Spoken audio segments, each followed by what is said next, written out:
Hello नमस्कार दोस्तों आप सभी लोगों का स्वागत है आपके अपने YouTube चैनल में। दोस्तों आप सभी लोगों के लिए बेहतरीन रिक्रूटमेंट निकल के आ रहा है DRDO की तरफ से।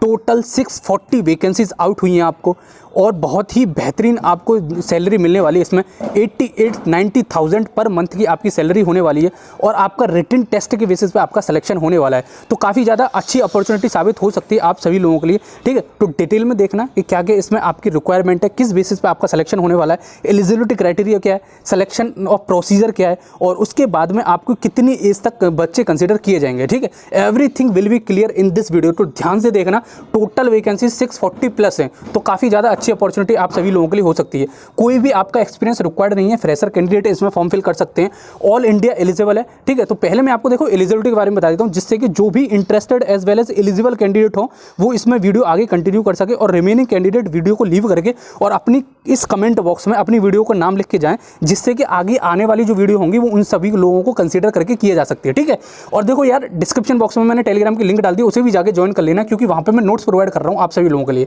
तो देखो यार, अगर आपने BE BTech कर रखी है तो आप इसमें एलिजिबल हो। BE BTech डिप्लोमा वाले कैंडिडेट इसमें एलिजिबल नहीं है।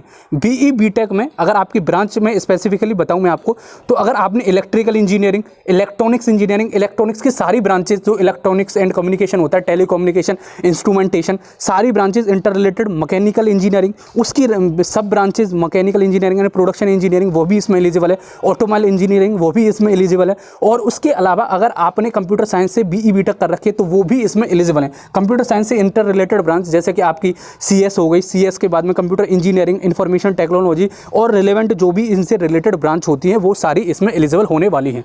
ठीक है, मैं डिफरेंट अब देखो मैं आपको और भी बताऊं, इसमें अगर आपने देखो BSc कर रखी है, फिजिक्स, केमिस्ट्री और भी ब्रांचेज इसमें ग्रेजुएट वालों के लिए अलग से वैकेंसीज हैं। 640 तो इंजीनियर्स के लिए वैकेंसीज हैं और रिमेनिंग वैकेंसीज जो है वो बैचलर्स डिग्री साइंस में कर रखी है तो उनके लिए वैकेंसी हो जाएंगी। ठीक है, अब देखो ये सब कुछ हो जाता है, फ्रेशर कैंडिडेट इसमें एलिजिबल है। उसके अलावा एक रिटन टेस्ट होगा जो कि ESE पैटर्न जैसा होगा, ESE पेपर से नहीं ले रहे हैं, ESE पैटर्न जैसा होगा। ठीक है, चलो मैं डिटेल में दिखाता हूँ आपको क्या है। तो अंदर चलते हैं और आपको मैं दिखाता हूँ। देखो इसमें गेट क्वालिफाइड मांगा है, ऐसा नहीं है कि गेट के बेसिस पे आपका सिलेक्शन होने वाला है। जो शॉर्टलिस्ट होंगे 1:25, देखो 640 वैकेंसीज हैं, उसके 25 गुना स्टूडेंट्स को सेलेक्ट करेंगे। तो यानी कि गेट का होना बस होना अनिवार्य है, वैसे उसका कोई रिलेवेंस नहीं है, पर आपके पास में गेट का अपना स्कोर कार्ड होना जरूरी है। यानी कि जनरल में 33 मार्क्स लाना जरूरी है, मतलब आपका गेट का स्कोर कार्ड आपके पास होना जरूरी है, क्योंकि ऑलमोस्ट सारे बच्चे इसमें शॉर्टलिस्ट कर लिए जाएंगे, लेकिन आपके पास आपका गेट का स्कोर कार्ड होना चाहिए। ठीक है, ये इनकी प्राइमरी रिक्वायरमेंट है। चलो मैं आपको नोटिस दिखाता हूं, उसमें दिखाता हूं कि क्या क्या इन्होंने मेंशन कर रखा है। और थोड़ा सा बड़ी वीडियो हो जाएगी क्योंकि देखो यार इसमें छोटी छोटी रिलेवेंस बात लिखी हुई है जो कि मैं आपको पूरा फुल्ली आपको बताऊंगा। अगर फिर भी आपको कोई डाउट बचता है तो कमेंट बॉक्स में मेरे से पूछ लेना। देखो जैसे आप आओगे, ऑफिशियल साइट है DRDO की जो रिक्रूटमेंट करता है, RAC recruitment and assessment centre DRDO। तो ये अलग से साइट बनी हुई है उनकी रिक्रूटमेंट को लेके। तो देखो यार यहाँ पे आप देख सकते हो, जैसे यहाँ लिख भी रखा है इन्होंने, पहले नंबर पर recruitment of scientist B, scientist की पोस्ट पे आपका रिक्रूटमेंट होने वाला है। जो डेजिग्नेशन आपको मिलेगी वो साइंटिस्ट की मिलेगी। ठीक है, इंजीनियर की पोस्ट नहीं है, साइंटिस्ट की पोस्ट है, इसलिए आपकी जो सैलरी होगी वो 90,000 से एबव ही होगी, 90,000 बेसिक पे है। ठीक है, तो ये सब कुछ लिख रखा है। अब देखो मैं इस पर क्लिक करके डाउनलोड कर लेता हूँ।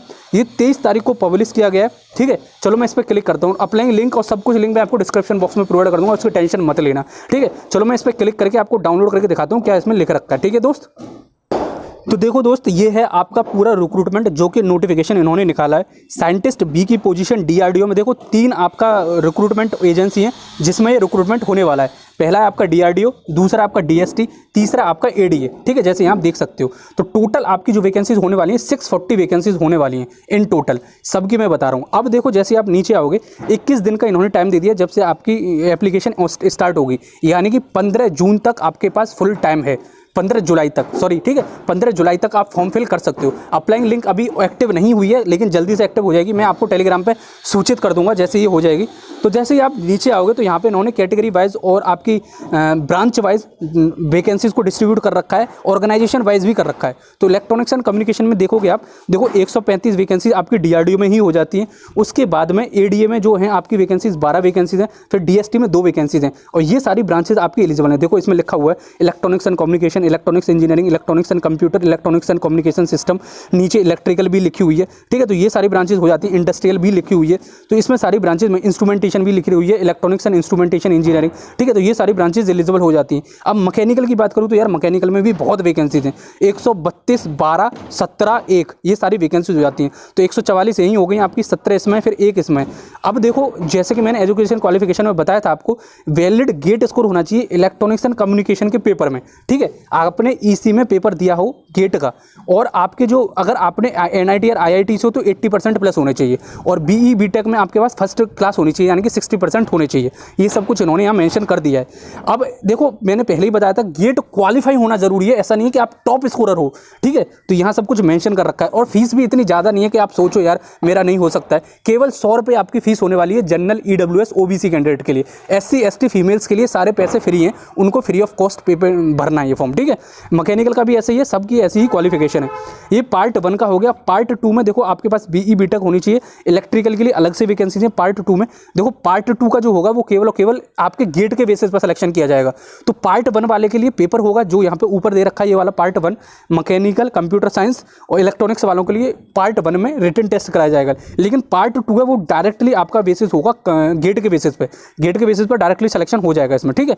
तो मटेरियल साइंस में अगर आपने कर रखी है और आपके पास एमटी का गेट का स्कोर कार्ड है तो इसमें आपका सिलेक्शन हो जाएगा। इलेक्ट्रिकल इंजीनियरिंग में डबल ई में होना चाहिए, physics, chemistry, chemical engineering, aeronautics engineering, civil engineering की भी है इसमें, इंस्ट्रूमेंटेशन इंजीनियरिंग की भी इसमें प्रोवाइड कर रखी है, मटेरियल साइंस की भी, ठीक है। तो ये पार्ट 2 वाले में जो होगा वो आपका गेट के बेसिस पर डायरेक्टली आपका सिलेक्शन होगा, इसमें कोई रिटन टेस्ट आपका नहीं होने वाला है, ठीक है my dear friend. I think आपको इस बारे में समझ में आ गया। चलो अब मैं पहले वाले का पैटर्न बताता हूँ आपको, कैसे पैटर्न होने वाला है, कैसे आपकी वैकेंसीज को फिल किया जाएगा, ठीक है दोस्त। तो जैसे यहाँ पे लिख भी रखा है इन्होंने, देखो एकेडमिक पार्ट 1 के लिए मैं बात कर रहा हूँ टोटली। पार्ट 2 में तो आपका गेट के बेसिस पे ही सिलेक्शन होगा, उसमें कुछ नहीं, गेट के बेसिस पे सिलेक्शन करके आपका इंटरव्यू करा दिया जाएगा। पार्ट 1 में लिखा हुआ candidate should possess the minimum qualification और गेट स्कोर होना चाहिए।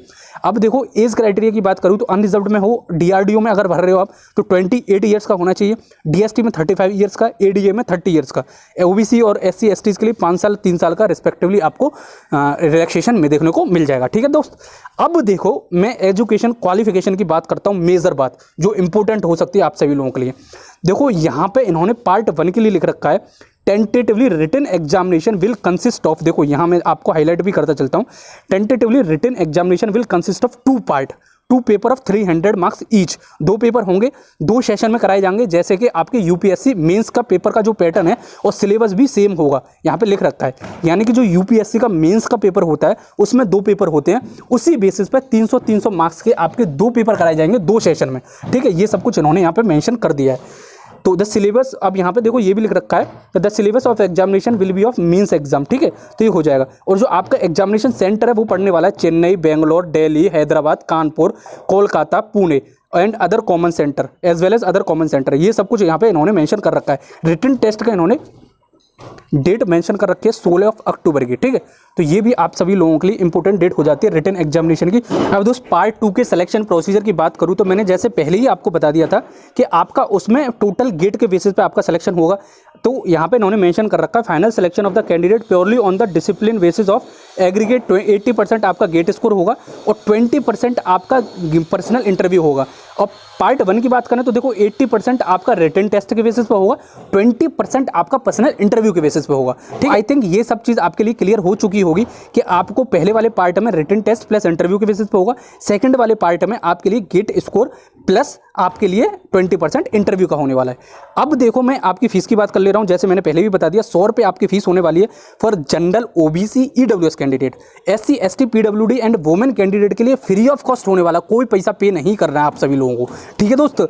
अब देखो एक चीज़ और ईडब्ल्यूएस वाले कैंडिडेट के लिए यहाँ पे मेंशन कर रखी है, अगर आप ईडब्ल्यूएस कैटेगरी में आते हो तो पहले ही आप सोच के भरना कि मैं ईडब्ल्यूएस में हूँ। आप ये मत सोचना कि भाई साहब मेरा ईडब्ल्यूएस में अगर नहीं हुआ तो जनरल में काउंट कर लेंगे। इन्होंने क्लियरली मेंशन कर दिया अगर आपने ईडब्ल्यूएस में भरा और आपकी पात्रता नहीं पाई गई, एलिजिबिलिटी नहीं पाई गई ईडब्ल्यूएस के लिए, तो आपका फॉर्म कैंसिल हो जाएगा। तो पहले ही सोच के भरना कि मैं ईडब्ल्यूएस में हूँ या नहीं, ठीक है। ये सब कुछ इन्होंने मेंशन कर दिया। आप जनरल में काउंट नहीं होगे अगर आप ईडब्ल्यूएस का पात्रता करने में सक्षम नहीं हुए, ठीक है। ये सब कुछ इन्होंने मेंशन कर दिया। अप्लाई के लिए तो आपको पता ही है, क्या ही बताऊँ, उसमें अप्लाई आप कर ही देना, ठीक है। तो आई थिंक आपको सब कुछ समझ में आ गया। फिर भी कोई डाउट हो तो कमेंट बॉक्स में पूछ लेना। और दोस्त मैं फिर दोबारा से बोल रहा हूँ, आप टेलीग्राम जाके ज्वाइन कर लेना, क्योंकि बहुत टेक्निकल वैकेंसीज हैं आपके लिए। मैंने पहले भी बोला था, अब फिर दोबारा से बोल रहा हूँ, इस साल में अगर आपकी जॉब नहीं लगी तो इससे अच्छा अपॉर्चुनिटी कभी नहीं आने वाली है, क्योंकि ये साल और अगले आने वाली साल इंजीनियर्स के लिए बेस्ट साल होने वाली है। बहुत वैकेंसीज निकलने वाली हैं। अभी अपकमिंग वैकेंसीज में देखोगे, करंटली आपके लिए देखो HPCL ओपन है, UP RVNL AE ओपन है, AAI ATC ओपन है आप सभी लोगों के लिए, ठीक है। अब ये वाला आ गया आपके लिए, DRDO का वैकेंसी आ गई, SSC की आने वाली है, senior section engineer, SSC JEE आने वाला है, जूनियर इंजीनियर आने वाला है। बहुत वैकेंसीज है, मोर देन सफिशिएंट, ठीक है। तो आई थिंक आपको समझ में आ गया है। अगर समझ में आ गया तो कमेंट बॉक्स में अपनी ब्रांच मेंशन कर देना, जिससे कि मैं आप सभी लोगों के लिए और जल्दी से नोट्स प्रोवाइड कर सकूं मैं, क्योंकि देखो ये ESE पैटर्न पे होने वाला है, तो इसमें देखो एक तो कंपटीशन कम होने वाला है। इतनी सारी वैकेंसीज मैकेनिकल के लिए आई है, तो ESE की जो प्रिपरेशन कर रहे हैं उनके लिए बेस्ट हो जाएगा। चलो फिर मिलते हैं किसी अगली वीडियो में, जब तक के लिए जय हिंद जय भारत।